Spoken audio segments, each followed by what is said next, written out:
Welcome back to our channel. ఈరోజు hotel style puri curry చూసేద్దామా.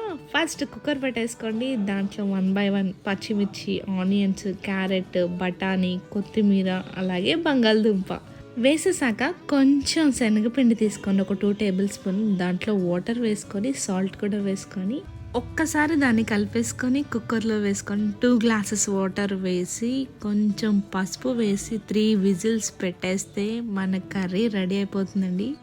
మీరు నమ్మరు, నిజంగా హోటల్ స్టైల్ లాగే ఉంటుంది. పూరితో తింటే ఆహా ఏమి రుచి అనాల్సిందే. ట్రై చేసి కామెంట్ చేయడం మర్చిపోవద్దు.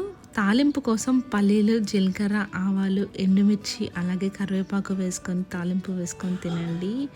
అద్భుత. ట్రై చేస్తారు కాదు. Thank you for watching. Please like, share and subscribe. నిజంగా ట్రై చేసి కామెంట్ చేయండి. మీ కామెంట్ కోసం నేను చూస్తూ ఉంటాను. Thank you.